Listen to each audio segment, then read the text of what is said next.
Saudara, khasiat madu kepada kesihatan sudah terbukti keberkesanannya. Malah di Malaysia, permintaan madu yang tinggi turut menarik banyak pihak untuk mengkomersialkannya. Hasilnya kini terdapat pelbagai variasi madu di pasaran yang dihasilkan. Laporan lanjut kita bersama wartawan Salihah Salih.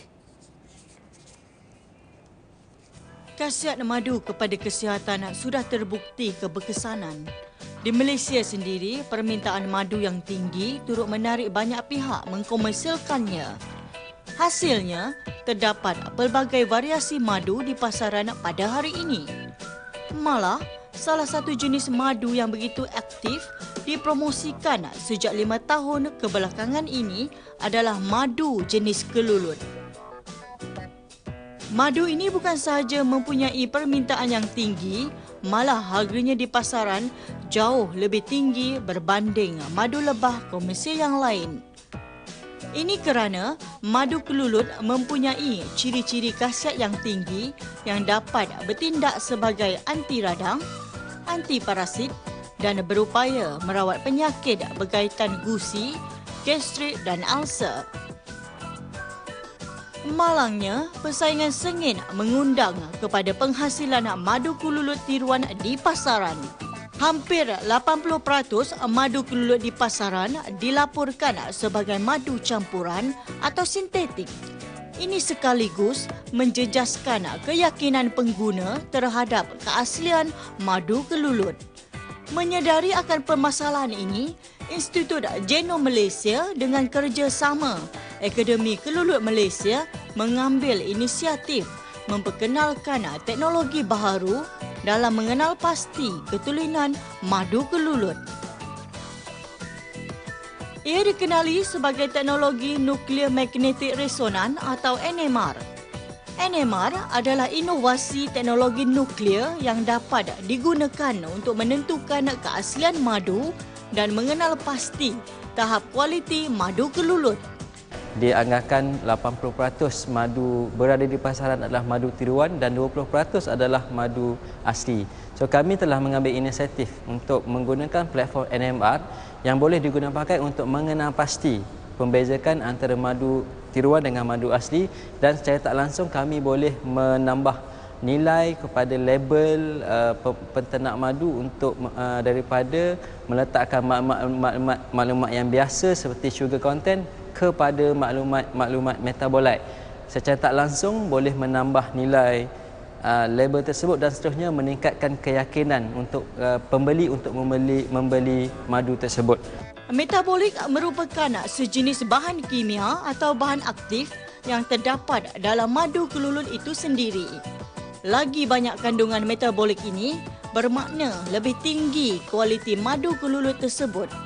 Ujian ketulinan ini mengambil masa 24 jam dan dalam tempoh berkenaan, sampel dikawal secara automatik oleh aplikasi kas komputer yang disambung kepadanya. Dalam tempoh itu juga, data daripada sampel madu berkenaan akan terpapar di skrin komputer. Mesin NMR ini dapat memproses 30 sampel madu setiap hari. Setiap proses ujian memerlukan sedikit sampel madu kelulut diambil dan diletakkan dalam mesin NMR tersebut. Dari segi label yang digunakan pakai sekarang ini untuk penternak madu hanya meletakkan kandungan paling banyak pun sugar content, kandungan gula, karbohidrat berapa, phenolic compound berapa. Dari tidak terperincian itu tidak jelas sebab ramai peternak-peternak madu tiruan boleh meniru kandungan gula tersebutlah berbanding profil metabolite. Kami boleh memberikan maklumat terperinci dalam bentuk range lah, bukan yang tepat seperti sugar content, karbohidrat itu sendiri kami boleh pecahkan kepada 4 lah, fructose, sucrose, glucose, seterusnya lah. So dari segi itu sendiri, campuran tersebut sukar untuk ditiru oleh pembuat madu tiruan dan seterusnya mengandungi metabolit yang lain lah seperti alanin yang sukar diperolehi di pasaran. So secara tak langsung kami cuba menyukarkan pembuat madu tiruan untuk meniru metabolit yang berada dalam madu asli lah. Teknologi peralatan NMR ini diperoleh dengan pelaburan sebanyak 6.7 juta ringgit melibatkan peruntukan daripada Mosti Social Innovation yang bertujuan memberi penyelesaian kepada pihak pengusaha dan pengguna kelulut. Berbanding kaedah konvensional yang menggunakan ujian makmal, maklumat yang diperoleh di makmal hanya terhad kepada pengesanan kandungan nutrisi dan kandungan gula sahaja. Maklumat ini lazimnya tertera pada label botol madu. Disebabkan nilai khasiat yang tinggi, industri penternakan kelulut juga semakin berkembang maju. Selain produk kesihatan dan farmaseutical, manfaatnya turut dikembangkan dalam bidang yang lain. Di negara ini, penternakan lebah kelulut hanya bermula pada 2008 dengan melibatkannya sebagai ejen pendebungaan. Namun, mulai 2010, penternakan kelulut mula membuahkan hasil.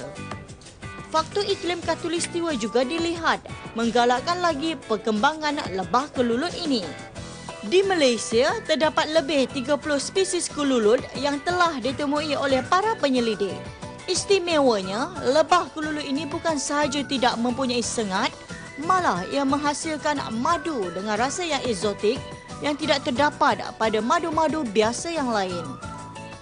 Diharapkan dengan adanya teknologi NMR ini, ia bukan sahaja dapat memastikan pemantauan kualiti madu kelulut dapat dijalankan secara berterusan oleh pihak pengusaha, malah dapat terus membina keyakinan pengguna untuk memperoleh produk madu kelulut yang asli.